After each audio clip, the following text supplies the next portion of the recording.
Graça e paz. Que o Espírito Santo nos revele a sua palavra, revele ao nosso coração, que a palavra de Deus prevaleça poderosamente em nós e também no nosso meio.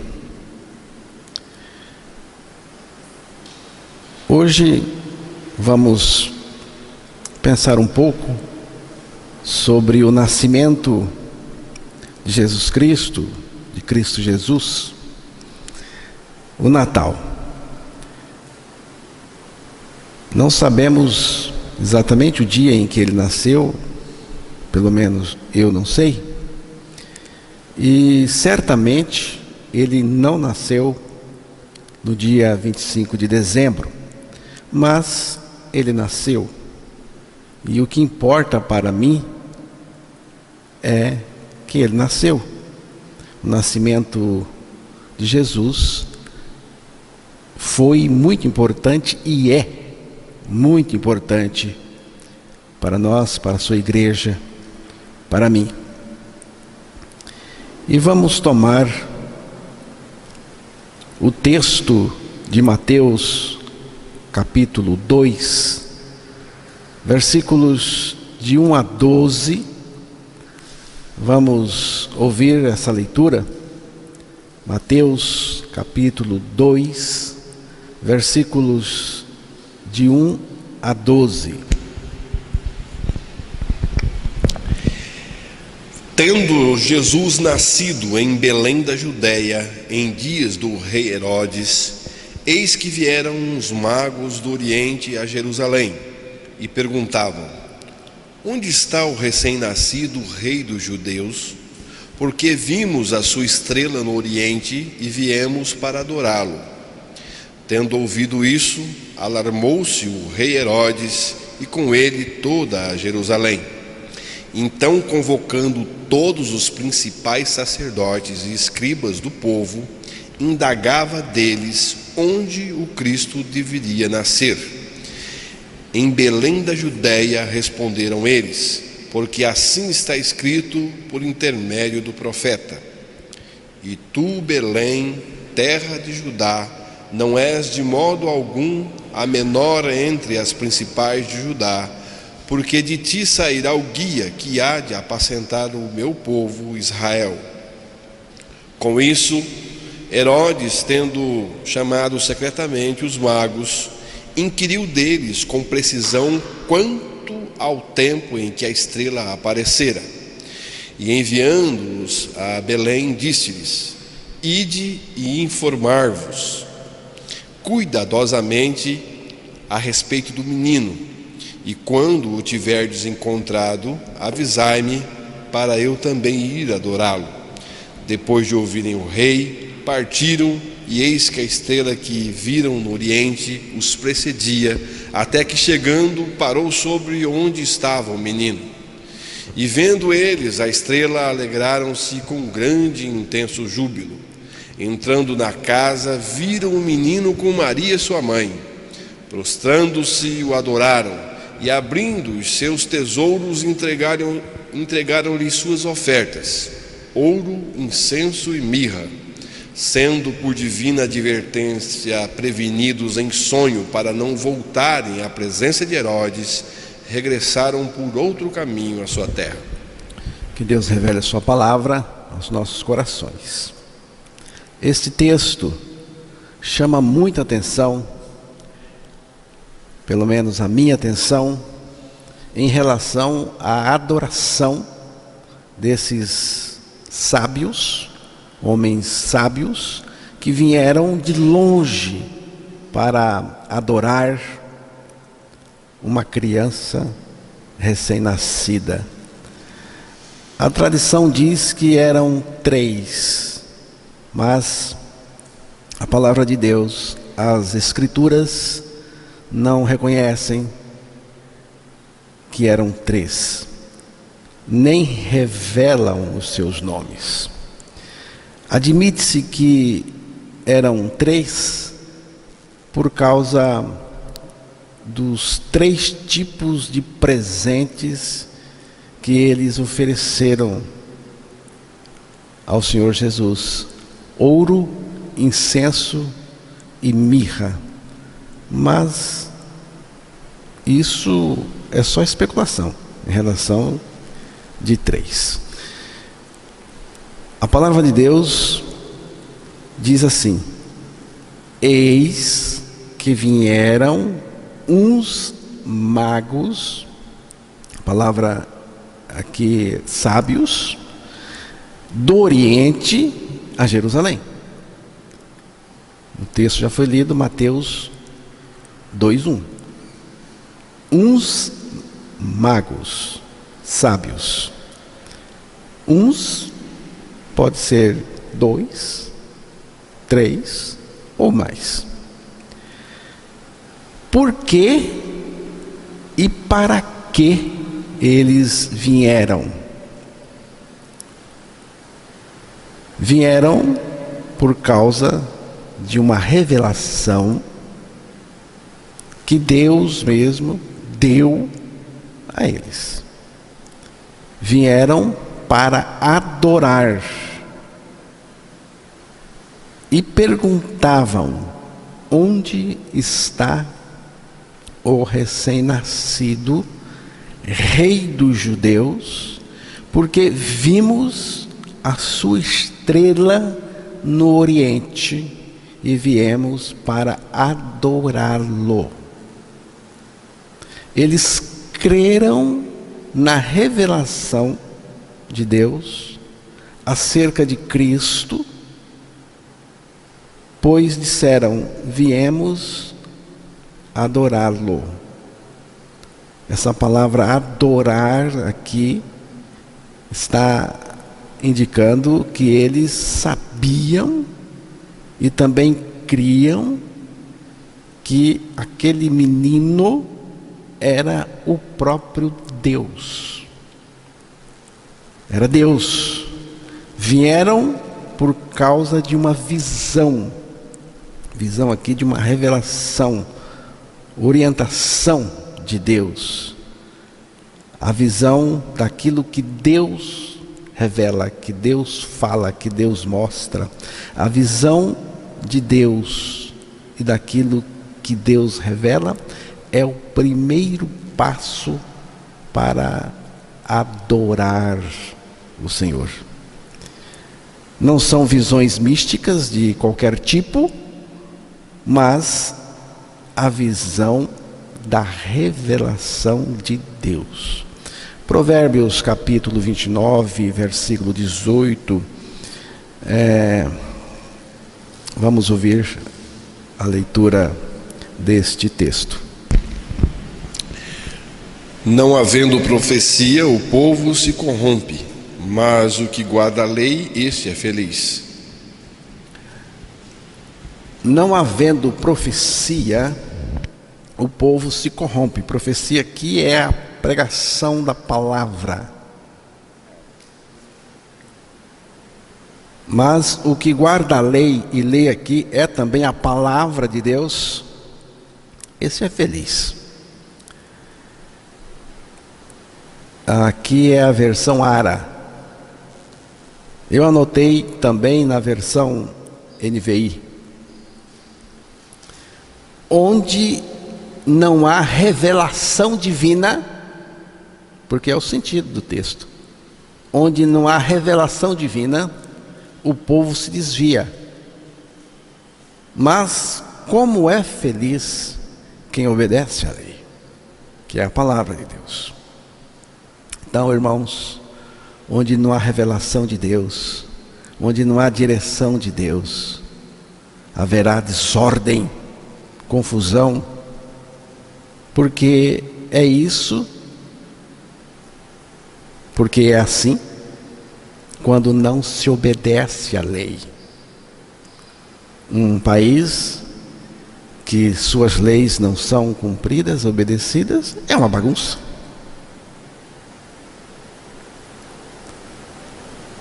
Onde não há revelação da parte de Deus e as pessoas não compreendem, é confusão na certa. Enxergar O que Deus tem revelado em sua palavra é uma necessidade nossa, irmãos. Nós precisamos, carecemos disso.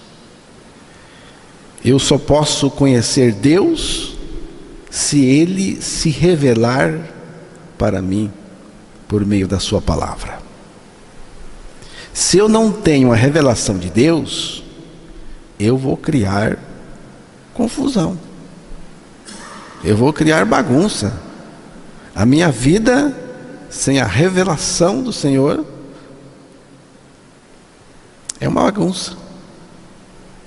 Eu vou criar confusão para mim mesmo, para as outras pessoas ao meu redor e para a igreja.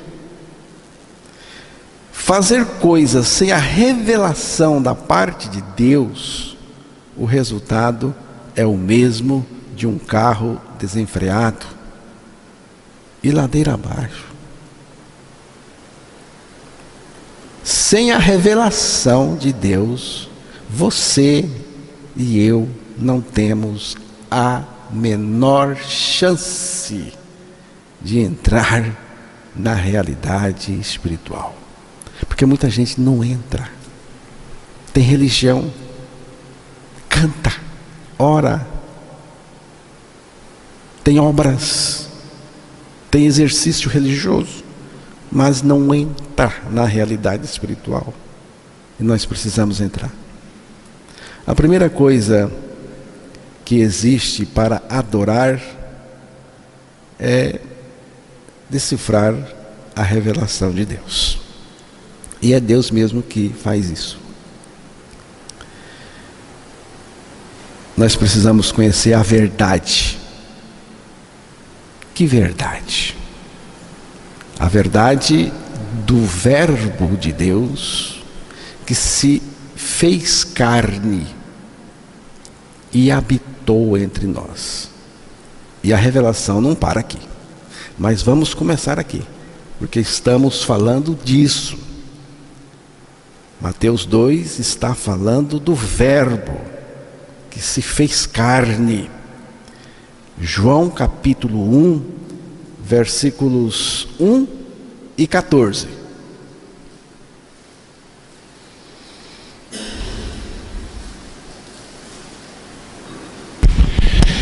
No princípio era o Verbo, e o Verbo estava com Deus, e o Verbo era Deus. E o Verbo se fez carne e habitou entre nós, cheio de graça e de verdade, e vimos a sua glória, glória como do unigênito do Pai. O Verbo de Deus, o Verbo é Deus. Aí está falando de Jesus Cristo, Ele mesmo. E Ele se fez carne. Ele não foi feito carne, Ele se fez. Aí é a entrada de Deus no mundo, a sua chegada. Deus em pele de homem, para me libertar de mim mesmo, principalmente do meu egoísmo, do meu ego, da minha arrogância, do meu orgulho, da minha soberba, da minha bestice. Ele veio para isso. O grande Criador de tudo se coloca agora com a fragilidade de uma criança recém-nascida e na dependência da sua própria criatura. Isso para mim é demais. É espantoso para mim. É assombroso você olhar para Deus, Deus Todo-Poderoso, aquele que vive sem nós, porque Ele não precisa. No princípio era o Verbo era Deus, estava com Deus. Ali não tem a gente. É só Ele. A Trindade.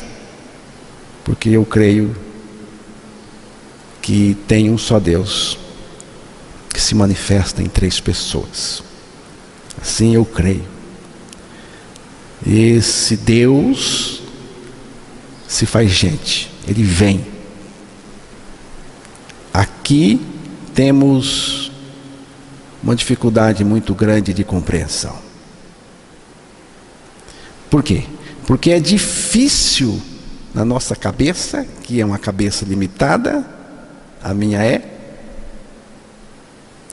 com o fato de que Deus se fez homem, carne. Um Deus que se encaixa dentro da realidade física. Irmãos, isso sempre foi combatido na história da igreja. Jesus Cristo alvo, recebia muita pancada, contradição, porque não admitia que ele é Deus, o Deus que se fez carne.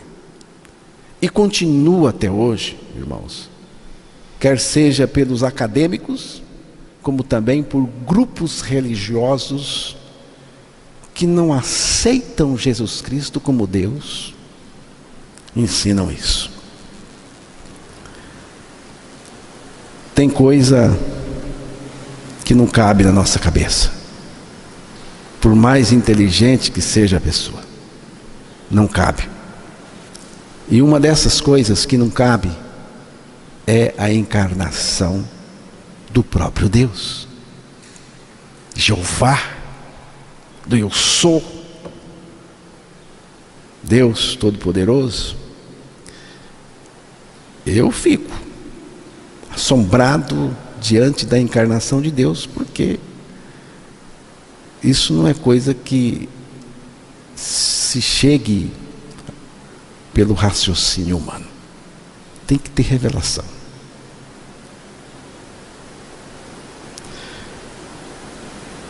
O que é grandioso, irmãos, não é o ser humano ter ido à lua, porque ele foi. Tem gente que não crê, que não acredita. Eu acredito que ele foi.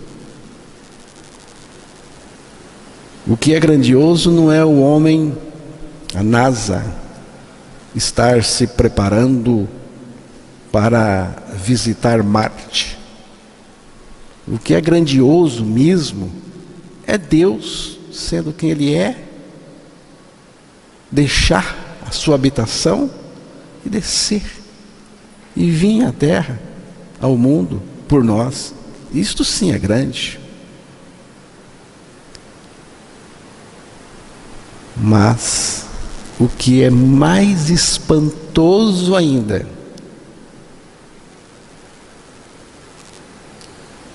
é saber que o Deus que se fez carne, o Deus que se fez homem, também se fez pecado.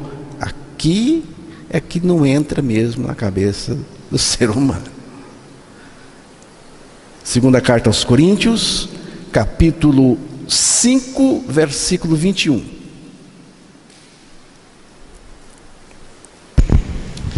Aquele que não conheceu o pecado, ele o fez pecado por nós, para que nele fôssemos feitos justiça de Deus. Olha só. O Deus que se fez homem também se fez pecado por nós. Aí diz que ele se fez pecado, ele foi feito pecado por nós. Preste atenção, é importante prestar bem atenção nas leituras, no texto, naquilo que está escrito. Aqui vemos algo impensável, impossível de se pensar, de supor, inconcebível. Ele é feito pecado. Porque quando ele se fez homem, ele não se fez pecado. Ele não tinha pecado. Nunca pecou. Nós nascemos pecaminosos, mas ele não. Mas aqui ele se fez pecado. Ser feito pecado é mais do que levar os nossos pecados. É muito mais. Aqui, irmãos, vemos Deus identificado conosco, na nossa natureza pecaminosa, nosso pecado. Aqui, Ele recebe o pecador com pecado e tudo. É quando Ele nos recebe ali na cruz. E assim Ele está sendo feito pecado.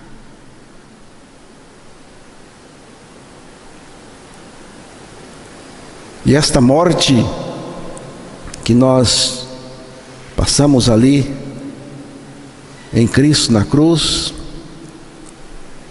é morte para o pecado. E morte para o pecado significa a morte da nossa vida pecadora. E Jesus disse: e eu, quando for levantado da terra, atrairei todos a mim mesmo. Que é aquela tradução ara. A mim mesmo. Esse mesmo aqui nem precisava. Tem tradução que não tem. Mas a ara coloca: atrairei todos a mim mesmo. A mim já está dizendo que é para ele. Mas ele coloca a ênfase. É para mim mesmo. Não é na cruz, não. É em mim. Sobre a cruz. Você crê que quando Cristo foi levantado da terra, você também foi, porque você foi atraído para Ele, por Ele? Fé nesta verdade certamente fará toda a diferença aqui e na eternidade. O Deus sem nós, que não precisa de nós, se fez carne, que é a encarnação de Deus. Depois ele desce mais, ele desce até a cruz do Calvário, onde ele vai ser feito pecado por nós, além de receber nossos pecados. Na cruz ele faz algo ainda mais assombroso: atrair-nos a si mesmo. Ele nos atraiu a si. Nesse ponto, irmãos, Ele está com os nossos pecados em seu corpo e está também com os pecadores que Ele atraiu em seu corpo. E aqui nós vemos a importância da encarnação dele, para ter esse corpo no qual ele iria nos receber, os nossos pecados e a nós mesmos. E quando ele morre, nós também morremos com ele para o pecado. E morrer para o pecado significa morrer a nossa vida pecadora ali com ele. E a palavra diz que se um morreu por todos, logo todos morreram. Depois disso, Deus o Pai o ressuscitou, e nós também fomos ressuscitados juntamente com ele. Agora, Cristo está em mim, Ele é a minha vida, Ele vive em mim. Já estou crucificado com Cristo, vivo não mais eu, mas Cristo vive em mim. Cristo vive em mim a sua vida justa e santa. Isso é para começar a obra de Deus em nós, porque continua, essa maravilha continua. É a finalidade do Natal, do nascimento de Jesus. Você vê a importância do nascimento de Jesus?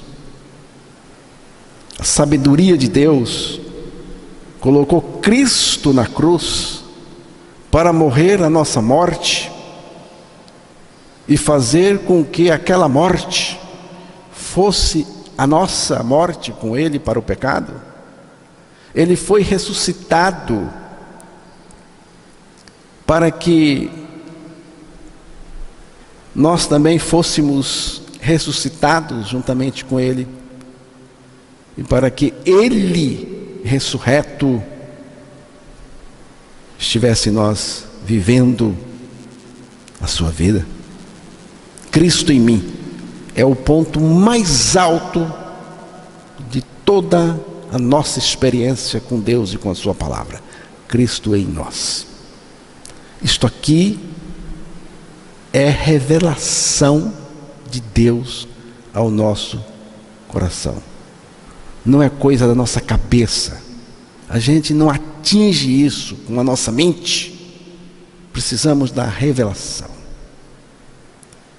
E eu preciso conhecer, pela revelação do Espírito Santo, por meio da palavra de Deus. Mas nem todas as pessoas conseguem decifrar isso, porque tem que ser o Espírito Santo mesmo. É Ele. Muitos não sabem adorar, porque não sabem o significado da cruz. Viu, meu irmão? Se você não conhece o significado da cruz, e conhecer, que eu digo, é na experiência, você não é adorador. Você não conhece o significado da adoração. Ela não tem valor para você. Você não consegue entender o valor dela. Então, lembre-se que esses magos ou sábios eram estudiosos dos astros. E mais do que isso, eles muito provavelmente conheciam a profecia da palavra. Ou pelo menos a história de Daniel. Porque o profeta Daniel foi levado muito jovem para a Babilônia. Esses sábios vieram da Babilônia ou da Pérsia. E Daniel foi levado muito jovem e morreu em avançada idade. Sem dúvida nenhuma, Deus, através da profecia, ou de Daniel, ou de qualquer outra maneira, chamou a atenção desses homens para Jesus Cristo e para a adoração a Jesus Cristo. Porque, irmãos, quando o assunto é Jesus Cristo, a palavra seguinte é adoração. É adoração. Porque quem crê nele também o adora. Eles vieram do Oriente, orientados pela estrela de Deus, a estrela do Messias, a estrela do menino. Eles não seguiram um mapa rodoviário, eles não seguiram um mapa, nem tomaram opiniões das pessoas. Eles seguiram a revelação, irmãos. Eles seguiram a orientação de Deus o tempo todo. E aqui tem algo importante. Nós precisamos seguir a orientação de Deus o tempo todo, em qualquer coisa. Nós não podemos sair de cima da revelação e orientação de Deus em sua palavra para nada. Como os trilhos estão para o trem, a palavra de Deus está para o nosso coração. Se você sair, é desastre. Quando você sai da palavra de Deus, é desastre. Eles peregrinaram numa viagem de pelo menos 5 meses, em lombos de cavalos ou camelos, fazendo várias paradas, enfrentando todos os perigos, desabores e sofrimento da viagem. Para quê? Para quê? Para fazer uma coisa só: adorar, fazer um culto e voltar para a terra deles. E perguntavam: onde está o recém-nascido rei dos judeus? Porque vimos a sua estrela no Oriente e viemos para adorá-lo. Você sabe como que se chama isso? É o que estamos fazendo agora aqui. Chama-se culto. Culto. Então quer dizer que vocês estão fazendo tudo isto para chegar aqui, adorar e voltar? Exatamente. Exatamente. Sabe por quê? Porque esses sábios sabiam que era um culto. O valor de um culto. Culto, irmãos, anote aí, por favor. É prioridade. Se o culto não for prioridade para você, vá fazer outra coisa. Culto é prioridade. Se não for, então você não é adorador. Eles sabiam disso. Sabiam o que é adorar, o significado da adoração. Porque é na adoração que eu encontro o significado da minha vida. Ela me dá significado.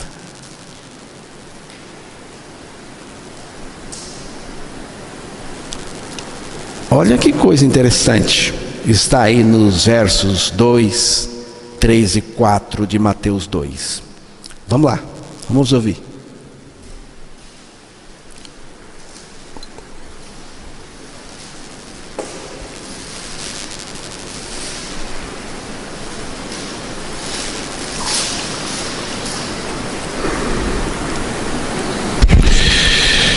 Perguntavam: onde está o recém-nascido rei dos judeus? Porque vimos a sua estrela no Oriente e viemos para adorá-lo. Tendo ouvido isso, alarmou-se o rei Herodes e com ele toda Jerusalém. Então, convocando todos os principais sacerdotes e escribas do povo, indagava deles onde o Cristo deveria nascer. Até o 4?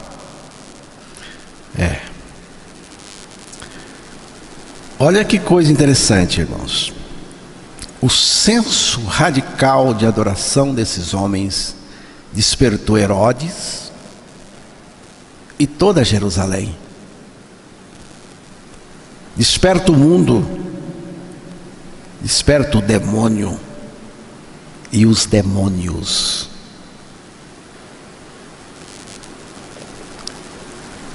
Quem será este que causou tamanha revolução na vida desses homens sábios, a ponto de virem de tão longe para prestar um culto? Quem é este que fez tamanha revolução no coração desses magos? Quem é este que merece tanta honra, tanto louvor, tanta adoração? Deve ser alguém muito especial. Ele é muito mais do que especial. Ele é Jeová, o eu sou, o Criador, o Salvador. Ele é Deus. E o seu nome, que a gente conhece, é Jesus Cristo. Quando adoramos, chamamos atenção para aquele que estamos adorando e não para nós mesmos. Entenderam? Quando você adora, você está chamando atenção para aquele que você está adorando e não para você mesmo.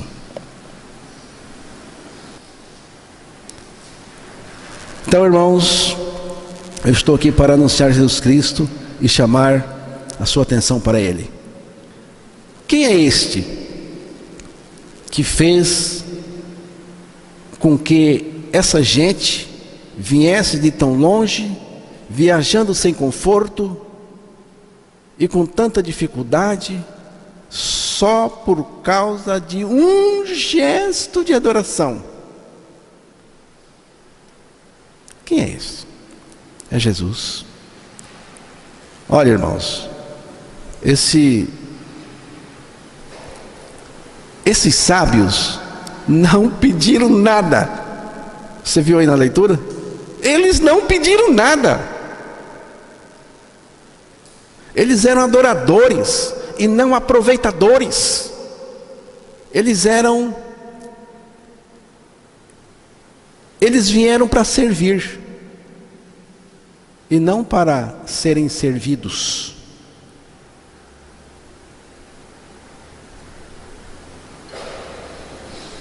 Eles não vieram servir-se das coisas dele, mas vieram servi-lo e adorá-lo. A persistência na busca é outra característica da adoração verdadeira. Fizeram uma longa caminhada, enfrentando perigos, sem desanimar, sem ficar no caminho, sem voltar.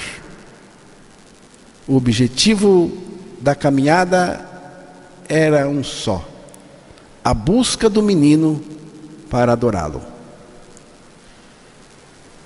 Eles estavam fascinados por uma coisa só: encontrar Cristo para adorá-lo. Culto é isso. A gente vem de tão perto, não é? Você mora quase dentro da igreja aqui, né? Eu também. E a dificuldade para vir, se tiver chovendo, se tiver ameaçando chuva, se tiver qualquer outra coisa. Ai, meu Deus, que dificuldade. Será que nós entendemos mesmo o que é um culto?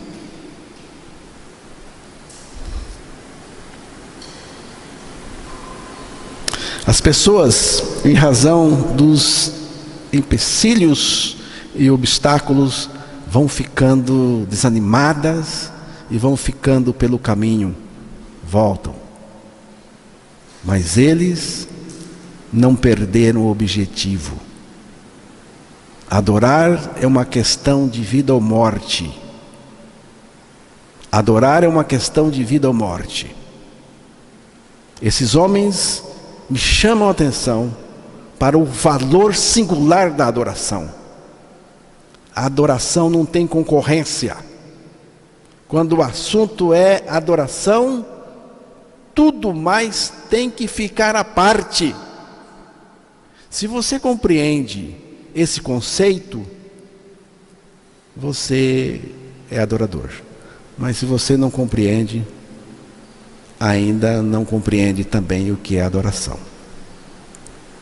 Eles largaram tudo para adorar uma criança. Nos versículos 4 a 6 de Mateus 2, temos aí a diferença entre adoração e religião. Pode ler fazendo favor? Então, convocando todos os principais sacerdotes e escribas do povo, indagava deles onde o Cristo deveria nascer.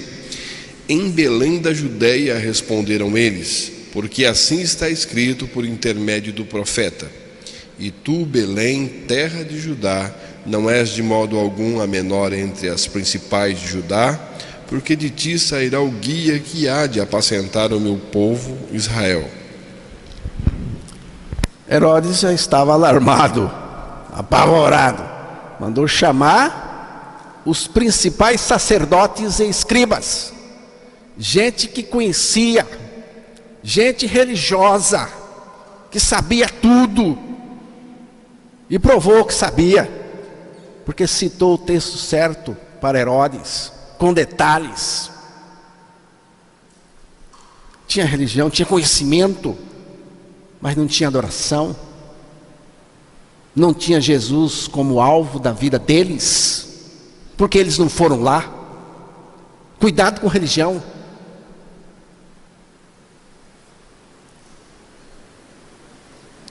Versículos 7 e 8. Com isto, Herodes, tendo chamado secretamente os magos, inquiriu deles com precisão quanto ao tempo em que a estrela aparecera. E enviando-os a Belém, disse-lhes: Ide informar-vos cuidadosamente a respeito do menino, e quando o tiverdes encontrado, avisai-me para eu também ir adorá-lo. Temos aí, irmãos, um comportamento fingido por parte de Herodes, adoração fingida. Vai lá, descubra o menino, vem aqui, me avise e eu vou também adorar. Mentira, esquema montado, ele queria era matar. Então temos 3 grupos.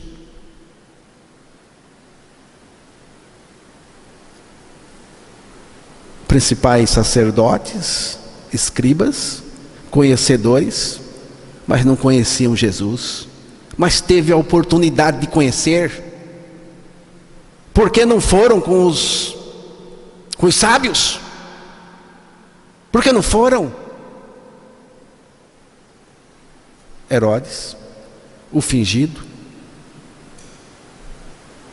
e os sábios, os adoradores. Como foi o encontro dos sábios com Cristo? Versículos 9 a 11. Depois de ouvirem o rei, partiram, e eis que a estrela que viram no oriente os precedia, até que chegando parou sobre onde estava o menino. E vendo eles a estrela, alegraram-se com grande e intenso júbilo. Entrando na casa, viram o menino com Maria, sua mãe. Prostrando-se, o adoraram e, abrindo seus tesouros, entregaram-lhe suas ofertas: ouro, incenso e mirra. Sendo por divina advertência prevenidos em sonho para não voltarem à presença de Herodes, regressaram por outro caminho à sua terra. Só uma observação, antes de comentarmos um pouquinho a respeito dessa adoração. Naquele momento, Maria estava lá. Maria estava lá. Maria, sua mãe, estava cuidando do menino. Mas Maria não foi adorada pelos sábios. Você viu no texto? Os sábios adoraram e se curvaram diante dele.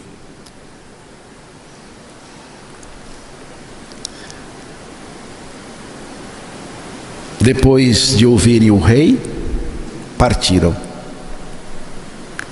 E a estrela que viram no oriente os precedia, até que, chegando, parou sobre onde estava o menino. Coisa interessante, a estrela encontrou o menino, o GPS de Deus, pá, está ali, parou, ele disse: é ali. Isso é importante. A revelação de Deus aponta para Cristo, leva para Cristo e deixa você com Cristo.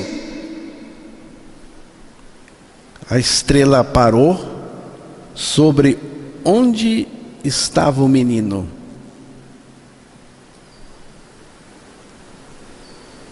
E vendo a estrela, alegraram-se com grande, intenso júbilo.